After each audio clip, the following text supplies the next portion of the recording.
السلام علیکم ورحمۃ اللہ وبرکاتہ۔ آج اپنی مسجد میں درس تفسیر میں ایک واقعہ میں نے بیان کیا، بڑا عبرتناک اور سبق آموز قصہ تھا۔ میں نے سوچا کہ آپ حضرات کے سامنے بھی اس واقعے کو پیش کر دیا جائے۔ چنانچہ واقعہ یہ ہے کہ حضرت امام سفیان ثوری رحمۃ اللہ علیہ ایک مرتبہ مغرب کی نماز پڑھا رہے تھے، جب سورہ فاتحہ میں ایاک نعبد و ایاک نستعین پر پہنچے تو بے ہوش ہو کر زمین پر گر پڑے۔ بعد میں جب ان کو ہوش آیا تو لوگوں نے پوچھا کہ حضرت کیا ہو گیا تھا، کیوں آپ بے ہوش ہو کر گر پڑے؟ تو حضرت نے جواب میں فرمایا کہ جب میں سورہ فاتحہ میں ایاک نعبد و ایاک نستعین پر پہنچا تو دل میں خیال آیا کہ کہیں ایسا تو نہیں کہ مجھے اپنے اس قول میں جھوٹا قرار دے دیا جائے، کیونکہ ایاک نعبد و ایاک نستعین کا مطلب تو یہ ہے کہ بندہ اللہ سے کہتا ہے کہ اے اللہ، میں تیری ہی عبادت کرتا ہوں اور تجھ سے ہی مدد طلب کرتا ہوں، اور حقیقت میں بندہ اگر اللہ ہی کی عبادت کرتا ہو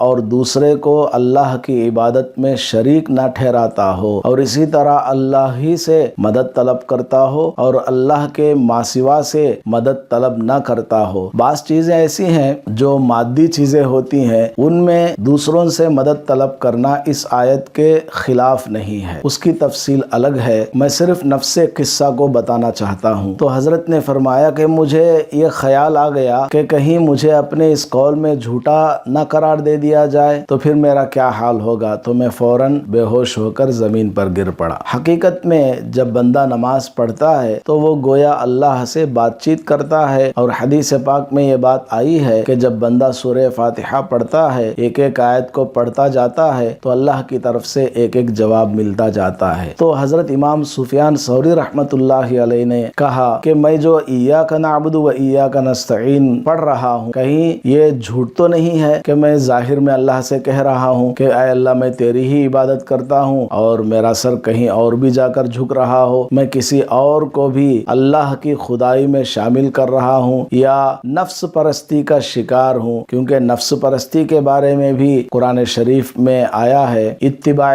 ہوا کے سلسلے میں کہ بہت سے لوگ اپنے نفس کو خدا بنا لیتے ہیں، جس طرح کوئی درخت کو خدا بنا لیتا ہے، کوئی پیڑ کو، کوئی پتھر کو، کوئی کسی جانور کو، کوئی سورج کو، کوئی چاند کو اپنا خدا بنا لیتا ہے۔ اسی طرح بہت سے لوگوں کے بارے میں اللہ پاک نے قرآن شریف میں فرمایا ہے کہ وہ لوگ اپنے نفس کو بھی خدا بنا لیتے ہیں۔ تو کہیں ایسا تو نہیں کہ میں نے اپنے نفس کی پرستش کی ہو اور نماز میں ظاہری اعتبار سے اللہ سے کہہ رہا ہوں کہ ایاک نعبد، اے اللہ میں تیری عبادت کرتا ہوں، و ایاک نستعین، اور تجھی سے مدد طلب کرتا ہوں۔ تو سوچنے کی بات ہے، اتنے بڑے امام سفیان ثوری رحمۃ اللہ علیہ کو اس کا خیال آ گیا اور خوف غالب آ گیا خدا کا، تو فوراً زمین پر گر پڑے۔ ہمیں سوچنے کی ضرورت ہے۔ علماء کرام نے لکھا ہے کہ ہر انسان کو یہ بات سوچنے کی ضرورت ہے کہ وہ جب نماز میں اللہ کے سامنے کھڑے ہو کر ایاک نعبد و ایاک نستعین کہتا ہے تو کیا وہ اپنے اس قول میں سچا ہے؟ اے اللہ میں تیری عبادت کرتا ہوں بول رہا ہے، وہ آدمی سوچے کیا میں صرف اللہ ہی کی عبادت کر رہا ہوں یا کسی اور کے سامنے بھی میرا سر جھک رہا ہے؟ وَإِيَّاكَ نَسْتَعِينُ، اور صرف میں اپنی منتیں حاجتیں اللہ ہی سے مانگ رہا ہوں یا کسی اور کے سامنے بھی میرا سر جا کر کے ٹکتا ہے اور میں اس سے مدد طلب کر رہا ہوں؟